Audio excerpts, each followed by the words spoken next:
오늘 우리들에게 주시는 하나님의 말씀 마가복음 8장 1절로부터 9절 말씀입니다. 그 무렵에 또 큰 무리가 있어 먹을 것이 없는지라 예수께서 제자들을 불러 이르시되 내가 무리를 불쌍히 여기노라. 그들이 나와 함께 있은지 이미 사흘이 지났으나 먹을 것이 없도다.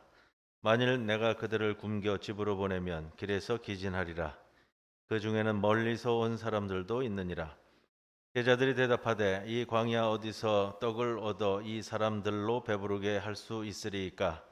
예수께서 물으시되 너희에게 떡 몇 개나 있느냐? 이르되 일곱이로소이다 하거늘 예수께서 무리를 명하여 땅에 앉게 하시고 떡 7개를 가지사 축사하시고 떼어 제자들에게 주어 나누어 주게 하시니 제자들이 무리에게 나누어 주더라.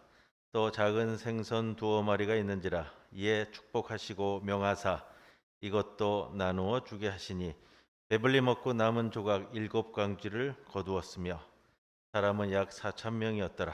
예수께서 그들을 흩어 보내시고. 이 말씀 가운데 성령께서 함께 하시기를 기원합니다. 새해 복 많이 받으세요. 또 설새로 가신 분들도 있고 설새로 오신 분들도 있고.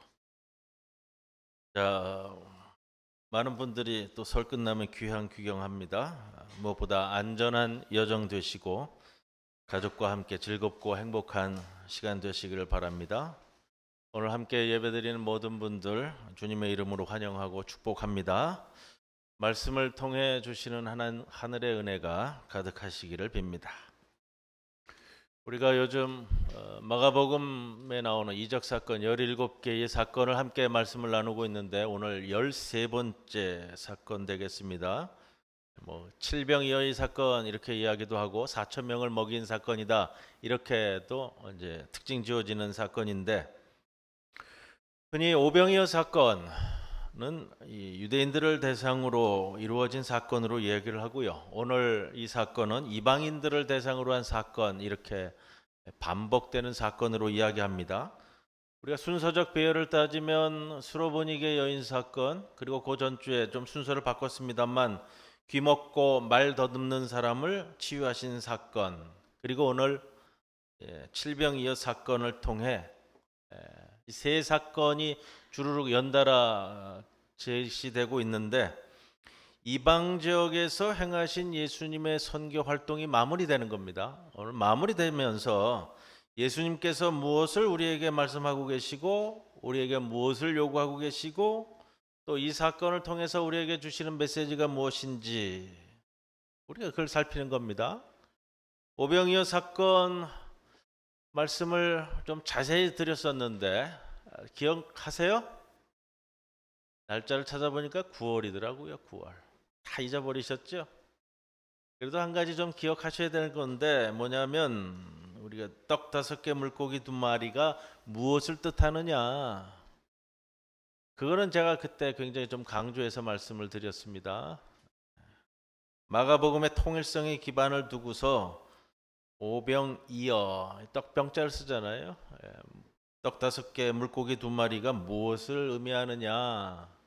말씀과 가르침을 의미합니다. 그것을 통해서 이루어지는 초대교회의 역사를 우리들에게 보여줍니다. 기억나세요? 기억나셔야 돼요. 그걸 바탕으로 해서 오늘 말씀을 또 보셔야 되기 때문에 그렇습니다. 그 말씀과 가르침이 계속되어 5,000명이 배불리 먹고 12광주리에까지 남는 것을 거두는 사건이었다. 오늘 그 연장선상에서 그 개념으로 오늘 본문을 보셔야 좀 수월하게 접근을 할 수 있는 겁니다.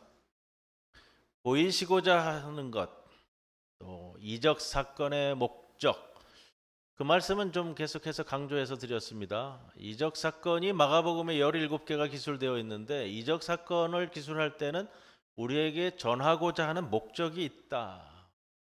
그 목적을 파악하고 들어가야 말씀이 제대로 보입니다. 라는 말씀을 반복해서 드렸습니다. 우리에게 주시고자 하는 메시지, 그 말씀은 여러분 성경 말씀은 해석을 통해 다가오는 겁니다. 문자를 문자로 받고 끝나면 2000년 전 옛날 이야기로 끝나는 거예요. 성서, 복음, 모든 사건은 우리에게 해석을 통해서 다가오는 겁니다. 이방 지역 선교 활동을 마무리하시면서 우리에게 권하시는 메시지가 무엇인가 이렇게 접근하여야 오늘 본문 말씀이 좀 잘 보이는 거고요. 적어도 이 이야기가 초대교회에서 특히 이방 교회를 배경으로 먹이는 문제, 가르치는 문제예요. 말씀과 연관된 문제를 염두에 두고 있는 사건이다. 이렇게 보는 겁니다. 오늘 본문 1절이 이렇게 시작됩니다. 그 무렵에 또 큰 무리가 있어 먹을 것이 없는지라. 이 이야기의 배경은 이방 지역이라고 했습니다. 이방 지역에도 큰 무리가 모였다는 겁니다. 이방 지역의 초대교회를 배경으로 한다라는 것을 볼 수 있고요. 먹을 것이 없었다. 여러분 우리가 잘 기억을 해야 됩니다. 먹을 것이 없었다. 먹을 것이 무엇일까요? 그래서 예수님이 어떻게 하셨죠? 제자들을 부르셨어요.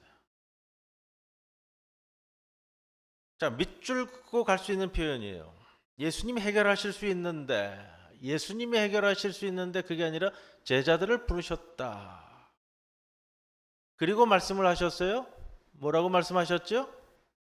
무리를 불쌍히 여기노라. 우리 주님이 제자들에게 하시는 말씀이에요. 무리를 불쌍히 여긴다. 그들이 나와 있은 지 이미 사흘이 지났으니 나와 같이 있은 지 사흘이 지났다. 여러분 무슨 표현일까요? 사흘 동안 아무것도 못 먹었을까요? 아니면 사흘 동안은 먹었는데 오늘부터 못 먹고 있는 걸까요? 뭘까요? 사흘 동안은 먹었는데 오늘부터는 먹을 게 없었다는 걸까? 아니면 사흘 동안 먹는 건 별로 관심사가 아니었을까? 5천 명을 먹이신 사건에는 나오지 않는 좀 독특한 표현이에요. 여러분, 사흘이라는 단어가 무엇을 성서에서 계속해서 우리에게 강조하고 있는가? 물리적인 시간으로서의 사흘을 이야기할까요? 예수님께서 죽임을 당했다가 사흘 만에 다시 살아날 것을 예고할 때라든지 성전을 허물고 사흘 만에 짓겠다고 말씀하시면서 이 사흘이라는 것은 여러분 부활을 상징적으로 암시하는 구절이잖아요. 예수님이 돌아가신 후 부활까지를 나타내는 상징적인 기간인데 사흘 후, 성서에는 꼭 여기뿐만이 아니라 이 사흘 후라는 개념을 많이 사용합니다. 사흘 후는 뭐죠? 새로운 역사가 태동하는 시간.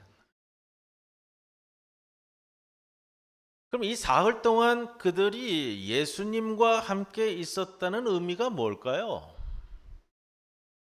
보시는 거예요. 제가 이 마가복음의 이적 사건을 가지고서는 말씀을 함께 나누면서는 좀 성서 강해식으로 대배 설교인데도 불구하고 성서 강해식으로 좀 접근을 하고 있는데요. 사흘 동안 예수님과 함께 있었다. 프로스메노라는 단어를 쓰는데 원래적인 뜻을 살펴보면 그래요. 예수님께 계속 머물러 있었다. 예수님께 계속 머물러 있었다라는 거예요. 어떤 뜻이냐면 예수님과 계속해서 연관되어지는 관계를 가지면서 이런 뜻을 갖습니다. 여러분 생각해 보세요. 우리가 그런 표현 많이 쓰잖아요. 우리 주님과 동행합니다. 여러분 주님과 동행하세요?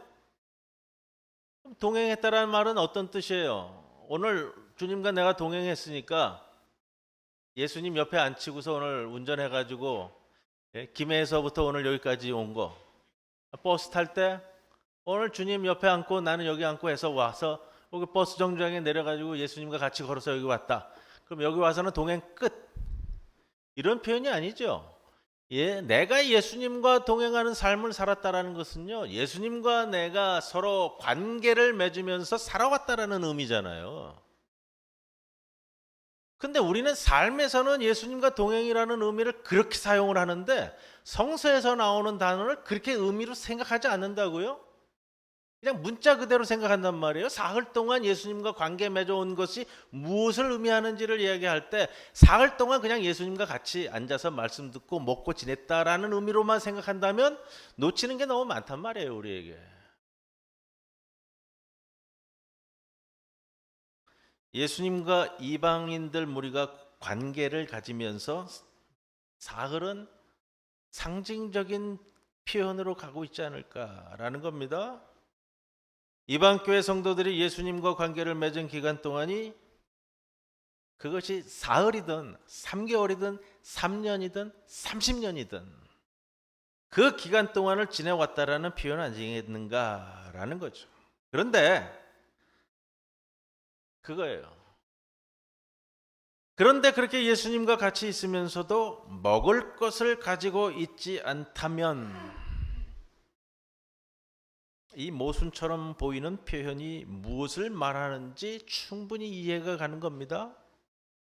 예수님과 3년, 30년을 살아왔는데 그럼에도 불구하고 먹을 것이 내게 없다라는 것이 무엇을 의미할까?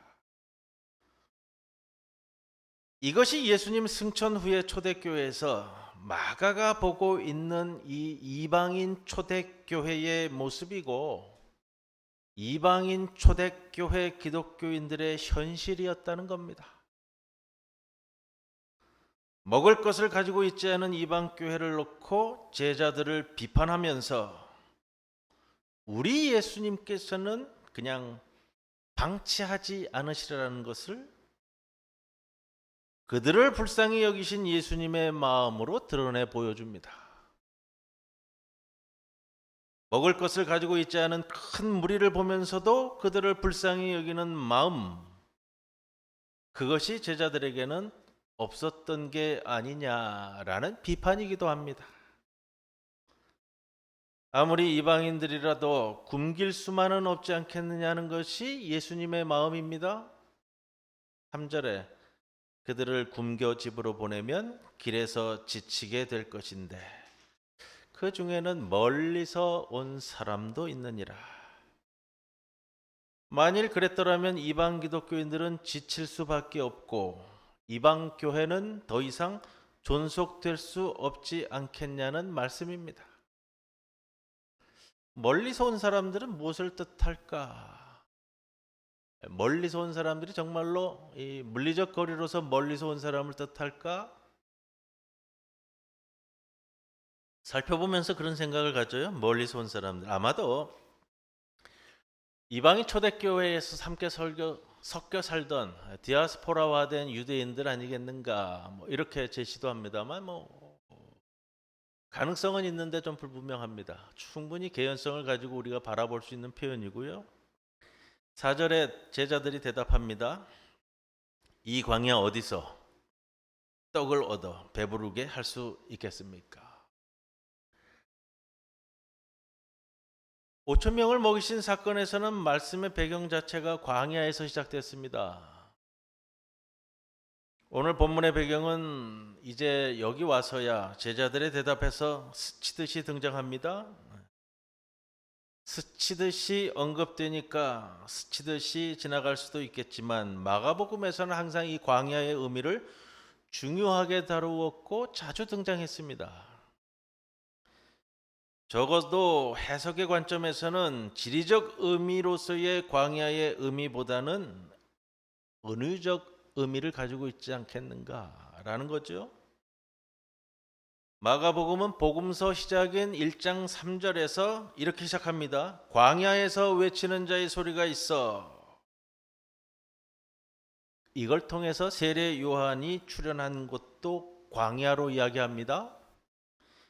광야는 지리적 표현으로 이야기한다면 아무도 없는 황량한 곳입니다. 아무도 없는 곳에서 세례 요한이 외치는 설교가 무슨 의미가 있겠습니까? 하지만 예언자의 출현을 마가복음은 광야라고 이야기합니다. 예수님의 출현을 표현하는 1장 12절에서는 성령이 예수를 광야로 내몰았다 라고 표현합니다. 왜 아무도 없는 그곳으로 성령께서 예수를 내몰았을까?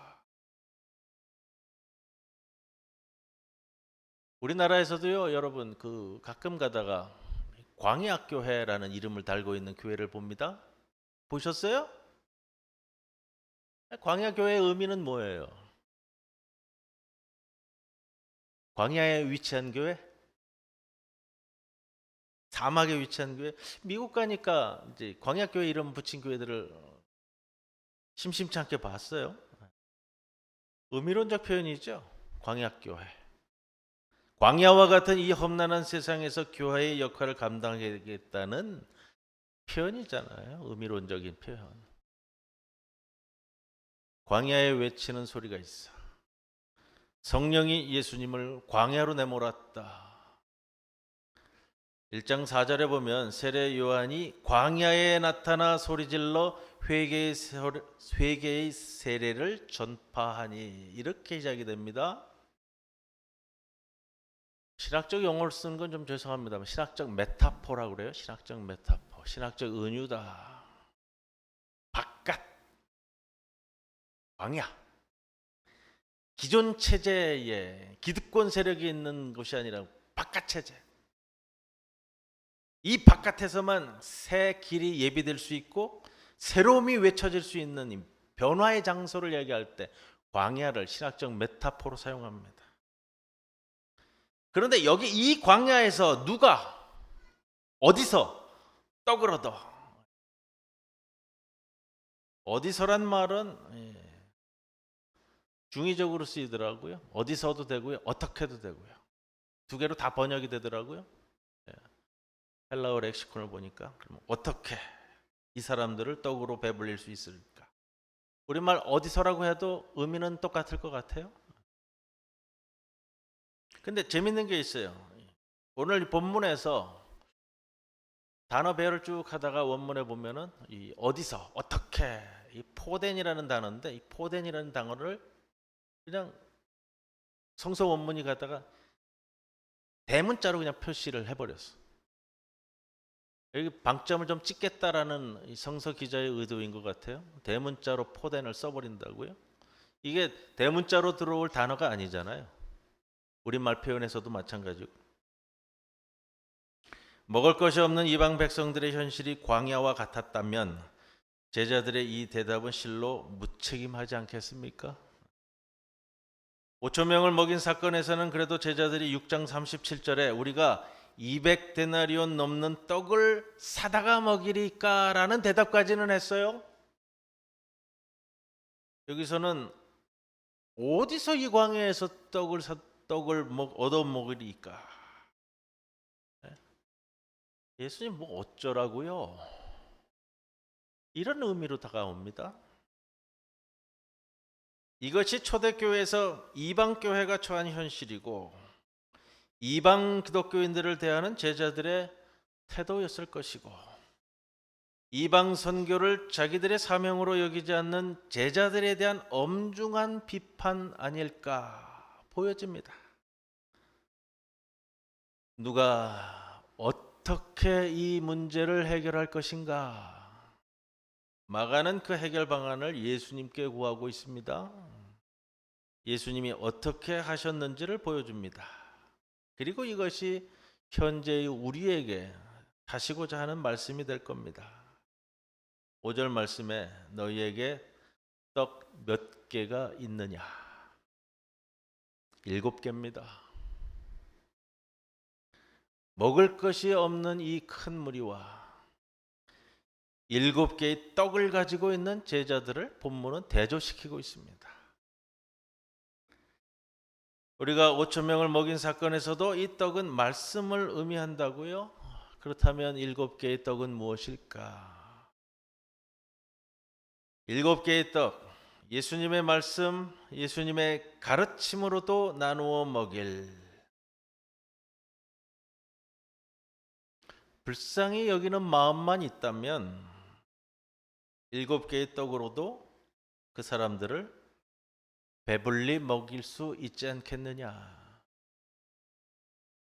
이 제자들이 가르쳐 먹여야 할 사명이 있는데 그것을 망각했음을 꼬집고 있습니다. 이 광야에서의 문제는 떡이 없어서가 문제가 아니라 떡을 가진 제자들이 나누지 않았기 때문입니다.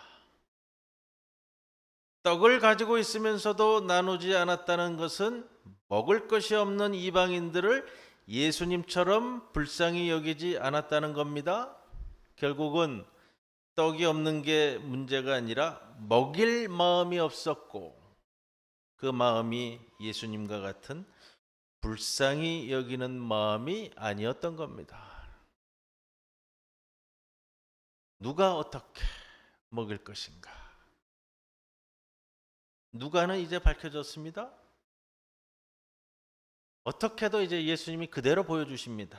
6절에 떡 7개를 가지사. 오병이어 사건을 할 때도 같은 단어를 계속 썼습니다. 가지사라는 것은 받아서라고도 말씀을 제가 드렸고요. 여기에서는 가지사보다는 받아서로 번역하는 게 우리말 표현에 더 맞는 것 같은데, 축사하시고는 감사하셨다라는 말이고요. 받아서 감사하시고 떼어.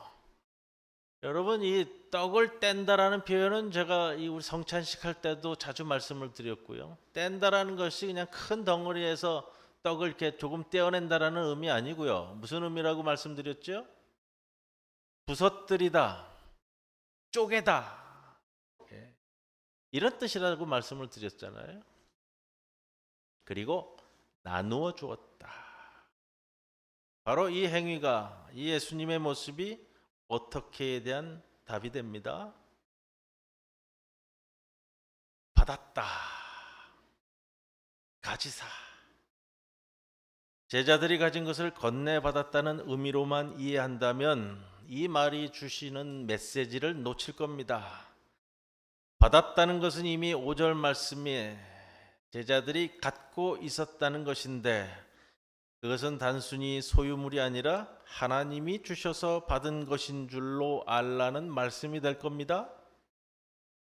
내 가진 것이 받은 것인 줄 안다는 것은 내 소유가 아님을 아는 겁니다.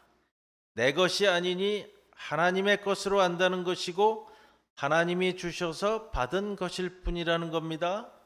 그러니 내가 감사하는 것이고 그것을 떼어 나눌 수 있는 겁니다. 그러니 성경 단어도 떼어를 부서뜨려, 쪼개어라고 쓰고 있습니다. 감사하는 것이 어떤 행위로 나타나고 어떤 삶으로 이어지느냐 하는, 그것은 쪼개는 것으로 나타나는데, 신앙인이 죄의 종노릇하지 않으려면 받은 것을 쪼갤 수 있어야 한다는 것 아니겠습니까?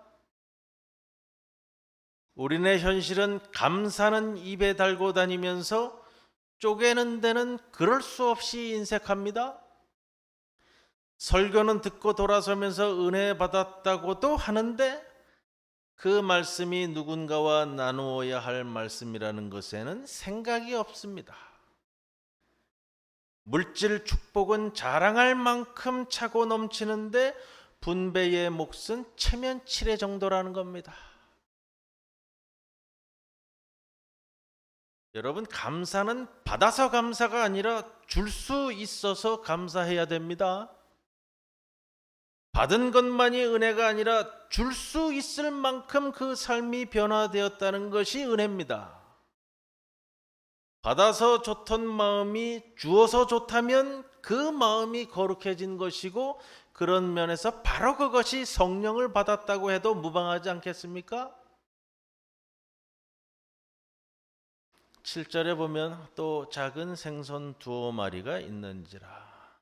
5,000명을 먹이신 사건에서는 물고기 2마리가 확실하게 명제돼 있어요. 4,000명을 먹이신 사건에서는 이 7병이어라고 표제 붙이기가 조금 곤란해집니다. 우리말 번역에서도 뭐라고 되어 있죠? 작은 생선 2마리. 영어 성경은 그냥 a few를 써요. a few. 그러니까 몇 마리 이렇게 될 거예요. 작은 생선 두어 서너 마리 이렇게 돼야 될까요? 뭐 우리말 표현한다면 이렇게 될 것 같아요. 작은 생선이니까요. 작은 멸치 뭐 몇 마리가 있다. 오늘 주보 표지 보세요. 어렵게 구한 그림인데 오병이어 사건은 성화가 꽤 많아요. 오병이어 사건은 굉장히 많이 다루기 때문에 근데 칠병이어 이 저기 4천 명을 거둔 사건에 대한 성화는 참 찾기 어려운데 의미 있게 제가 좀 찾았어요. 1415년 스테인드 글라스입니다. 오스트리아에 있는 성 안나 교구교회. 원 제목이 이렇게 붙었더라고요. 제가 좀 줄여서 썼습니다만 제가 말씀을 드릴게요. 원 제목은 빵 7개와 몇 마리의 생선을 가진 한 사도 가로하고 안드레와 사도 요한. 이게 이제 이 작품의 원 제목이더라고요. 이 교회에서 실어 놓은 생선 몇 마리 됐기 때문에요. 생선이 몇 마리 보여요, 거기? 파란색 옷 입은 사람이 요한 사도인가 봐요. 생선 3마리를 담고 있어요. 그래서 2마리가 아니라 생선 그냥 몇 마리 했기 때문에 작품으로는 그렇게 표현했습니다. 녹색 옷 입으신 사도가 안드레 사도였던 것 같습니다. 빵인데요. 빵이 7개가 표현되어 있잖아요. 들고 있는 게 뭘로 보이세요? 들고 있는 게 뭘로 보이세요? 말씀 첩인 것 같아요. 7개의 말씀 첩을 형상화한 것 같아요.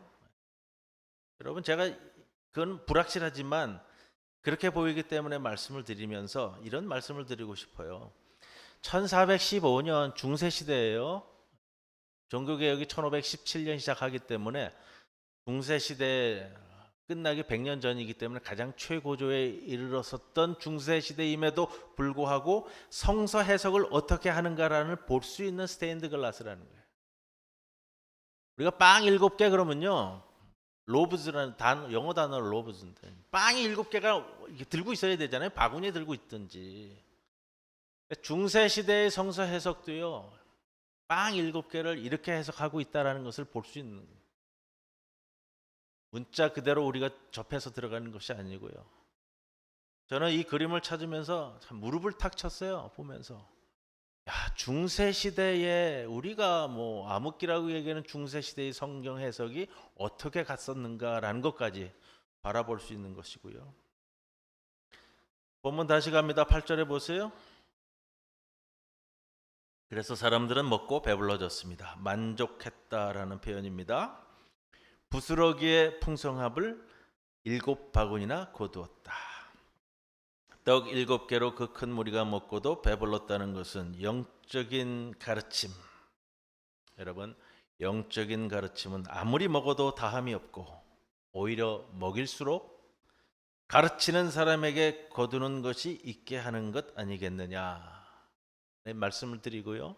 9절에 사람은 약 4천 명이고 그리고 제가 오늘 본문을 10절이 아니라 9절에서 끊었습니다만 그리고 예수께서 그들을 흩어보내셨다 이렇게 마무리 짓습니다. 그들을 흩어보내셨다. 그냥 먹여서 보냈다라는 것이 아니고 굳이 그렇게 써요. 흩어보내셨다. 흩어보내셨다는 것이 무엇을 의미하는지 자명해지지 않겠습니까? 그들이 먹었듯이 돌아가서 남들도 먹였을 것이고 듣고 받은 가르침을 다른 사람에게도 전했을 겁니다. 말씀 초대의 이 말씀은 초대교회 이방선교의 마무리라는 말씀을 드렸습니다. 수로보니게 여인, 그리고 귀먹고 말 못하는 자의 치유 사건, 그리고 오늘 요 3가지 사건으로 마무리되는데 4천 명을 먹이시는 사건으로 이방선교가 마무리됩니다. 그리고 이어지는 말씀은 또 동일해요. 바리새파 사람들이 그 사건을 다 알고서도 예수님께 가서 하늘로 오는 표적을 구하고요. 14절 이하에 보면 떡 이야기가 또 나오면서 제자들이 다퉈요. 17절에 떡을 갖고 있지 않다는 것 때문에 또 티격태격합니다. 이 4천 명은 먹이신 사건을 그대로 경험하고도 제자들은 항상 똑같은 거예요.